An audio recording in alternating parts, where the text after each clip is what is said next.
సంతానం కావాలన్న మీ కలను నిజం చేసుకోండి. 49 అంటే సంతానం, 49 అంటే సంతోషం. వివరాలకు సంప్రదించండి. నమస్తే రమ్మగారు. నమస్తే జయ. రమ్మగారు, ఏదైనా చందమామ కథ చెప్తారా? ఊరుమాట ఇది ఎప్పటి సంగతి? వరంగల్కి ఓరుగల్లు ప్రాంతానికి దూరంగా వరాహగిరి అని ఒక ఊరుండేదట. కొంచెం సుసంపన్నమైన ఊరే. ఈ వరాహగిరిలో ఒక కమ్మరి అతను ఉండేవాడు. కమ్మరి అంటే ఇనుప వస్తువులు అవి చేస్తారు కదా.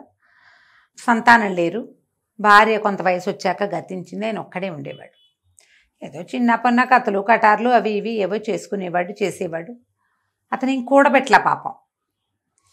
కొంచెం 50-55 అట్లా వృద్ధాప్యం వస్తూ ఉంటే, నేను ఏం ధనం కూడబెట్టలేదు, పెద్ద వయసు వచ్చాక నాకు ఎట్లా గడుస్తుంది, నా దగ్గర ఏదో పావలా 10 పైసలు నేను దాచిపెట్టానంటే అప్పుడు ఎవరైనా పక్కింటివాడా వెనకింటివాడా ఆ 10 రూపాయల కోసమైనా మనని చూసుకుంటాడు. పిల్ల జల్లలేరు, మనం ఏం చేస్తాము ఎట్లా వేయాలని బాధపడుతూ ఉండేవాడు. సరే, ఈ వరాహగిరి ఊరు వదిలిపెట్టి ఓరుగల్లులోకి వెళ్ళిపోతే ఊళ్ళోకి, అక్కడ పెద్ద సీనియర్ సిటిజన్స్ పెద్దవాళ్ళకి కొన్ని సత్రాలు ఉండేవి.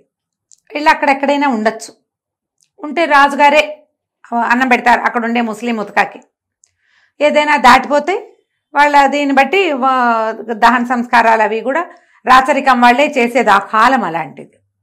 అట్లాగని ఏమనుకున్నాడు ఇతను, ఏదో చిన్న ఒక బట్టలు మూట పట్టుకుని ఒక చిన్న కర్ర ఉంది అతను, చేతికర్ర. ఆ చేతికర్ర పుచ్చుకొని వెళ్తున్నాడు. ఓరుగల్లు ప్రాంతానికి కొంచెం దగ్గరలోకి వెళ్ళేసరికి ఎక్కడో ఒక చోట ఒక వంతెన లాంటిది దాటుతున్నాడు. ఆ వంతెన మీద ఆయనకు ఒక అతను తారసపడ్డాడు. ఇతనికి ఒక 40 ఏళ్ళు అట్లా ఉంటాయి. అతను ఈయన్ని పరిశీలనగా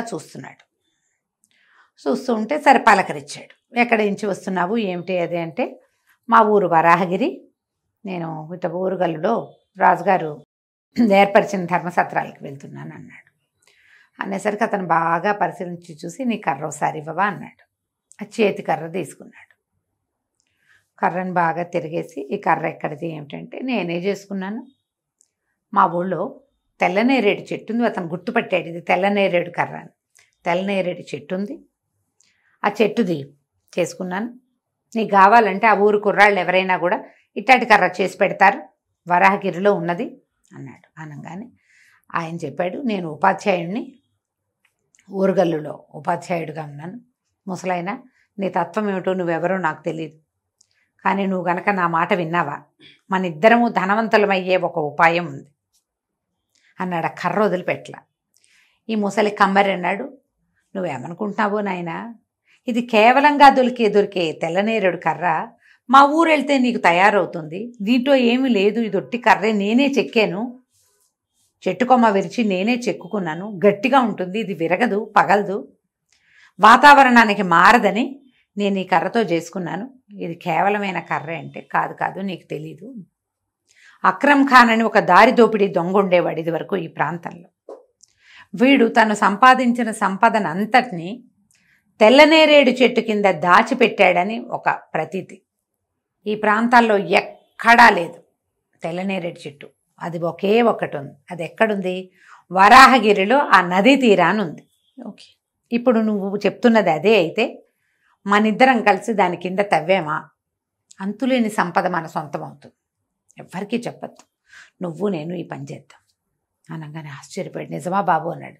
అక్షరాల నిజం, నేను చరిత్ర ఉపాధ్యాయుడిని, నాకు తెలుసు, నేను ఈ చుట్టుపక్కల అన్ని ప్రాంతాల ఊళ్ళు తిరుగుతున్నా, ఇంకా నేను వరాహగిరి వైపు రాలేదు, నేను ఇది తెలుసుకున్నా, నాకు దొరికింది ఒక తాళపత్రం, ఇట్లా అక్రమ్ ఖాన్ దాచిపెట్టాడు అనేసరికి సరేననుకున్నారు. ఇద్దరు మళ్ళీ ఓరుగల్లు వైపుకి వెళ్తున్నారు, మొత్తం మళ్ళీ వరాహగిరి వైపుకి నడిచొచ్చారు. రాత్రి చీకటి పడ్డాక కమ్మరి తన ఇంటికి వెళ్ళి గుణపాలు పారా పట్టుకొచ్చాడు.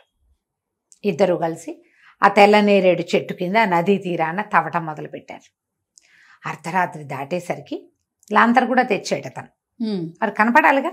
దాటేసరికి ఒక పెద్ద బ్రహ్మాండమైన రాతి పలక కనపడింది ఆ తెల్లనేరేడు చెట్టు కింద. తెల్లనేరేడు తెలుసా ఎవరికైనా? తెలీదు. తెలంగాణ ప్రాంతంలో ఉన్నాయి, కాయలు ఉంటాయి, తెల్లగా. నేను మొన్న తిన్నాను, తెల్లగా ఇంతంతే ఉంటాయి, నేరేడు కాయ రుచే, తెల్లటి కాయలు. ఈ ఎల్బీ నగర్లో మా అక్కయ్య వాళ్ళు ఉంటారు, అక్కడికి పార్క్ దగ్గరికి ఎవరో ఒక అతను తెచ్చిపెట్టేట, 50 రూపాయలకి ఇన్ని కాయలు ఇచ్చాడు. ఆ, తిన్నాం మేము కాయలు. మేము బెజవాడ వెళ్ళాను చూడు కిందటి నెల. ఆ. అప్పుడు మా అక్క ఏం చేస్తుంటే అందరూ తింటారు అన్నయ్య వాళ్ళందరూ అని నా కాయలు పుచ్చుకొస్తే మేము అందరం తిన్నాం. ఆ కాయలు గింజలు కూడా వేసి వచ్చాను చిటికుడూరులో. వస్తాయో రావో తెలియదు. ఓకే, సేమ్ నేరేడు లాగానే ఉందండి. రుచి నేరేడే, ఆకారం నేరేడే, తెల్లటిది. అబ్బా, బాగుంది. ఆశ్చర్యంగా ఉంది. అయితే ఏమైంది, ఈ పెద్ద రాతి పలక ఉంది. ఈ రాతి పలకను లేవదీస్తే సొరంగం మెట్లు ఉన్నాయి కిందకి. మెట్లు దిగెళ్ళారు. దిగెళ్తే లోపల ఎంత సంపద ఉందో. అక్కడ ఒక గంట ఉంది. ఈ కమ్మరి ఉద్రేకపడిపోయాడు. జీవితంలో అంత డబ్బు చూసినవాడు కాదు ఎప్పుడు. అసలు బంగారు నాణ్యమే చూశారు అక్కడ. అతను ఎప్పుడో చూశాడు చిన్నప్పుడు. అదే అటు ఇటు పరిగెడుతూ అక్కడ ఏవో సంచులు అవి ఉంటే అన్ని మూటలు కట్టేస్తూ ఏం చేశాడు, పొరపాటున ఆ గంటను తగిలేసరికి టంగమని మోగింది. ఈ మేస్టార్ ఉన్నాడు కదా ఉపాధ్యాయుడు, ఆయన నిలబడి ఉన్నాడు. అతను కంగారు పట్టల్లా, హైరాన్ పట్ల డబ్బులు చూసి స్థిమితంగా నుంచున్నాడు. ఈ గంట మోగేసరికి ఒక గోడ పక్క నుంచి ఒక భయంకరమైన ఆకారంతో ఉన్నవాడు ఒకడు లేచొచ్చాడు.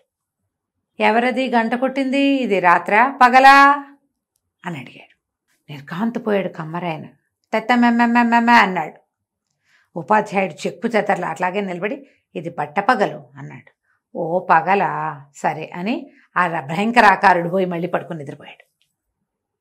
భయం వేసి వీడెవడండి అన్నాడు. అండి వీడు ఇక్కడ కాపలా ఉంటుంటాడు, యక్షుడో రాక్షసుడో మనకు తెలీదు, గంట జాగ్రత్త, దాన్ని మాత్రం ముట్టుకోవద్దు. ఒకవేళ పొరపాటున గంట తగిలితే అతను లేచి వచ్చి అడిగితే నేను చెప్పిందే చెప్పు, పట్టపగలు అని చెప్పాలి. వెళ్ళి పడుకుంటాడు. ఇద్దరు కలిసి శుభ్రంగా మూటలు కట్టేసుకున్నారు. అతను కూడా హైరాన్ పడకుండా బాగా చేతికి అందింది తను మోయగలిగినంత సంపద పుచ్చుకొని బయటకు వచ్చేసాక ఏం చేశారు, ఆ రాతి పలకని యథాప్రకారం మూసేసి దాన్ని నిండా మట్టి కప్పేశారు. కమ్మరాయన వరాహగిరి వెళ్ళిపోయాడు. ఉపాధ్యాయుడు ఓరుగల్లు వెళ్ళిపోయారు. ఈ కమ్మరి ఊళ్ళోకి వచ్చాక ఇల్లు కట్టుకున్నాడు శుభ్రంగా. 2-3 పని వాళ్ళని వంట చేసి పెట్టడానికి ఒకళ్ళని, ఇల్లు వాకిలి తుడిచి ఊడ్చి తనకు సహాయం చేయడానికి ఒకళ్ళని, ఒక గొడ్డు గోదా వాకిట్లో ఒక మనిషిని అరేంజ్ చేసుకున్నాడు. 6 నెలలు సుఖంగా గడిచింది.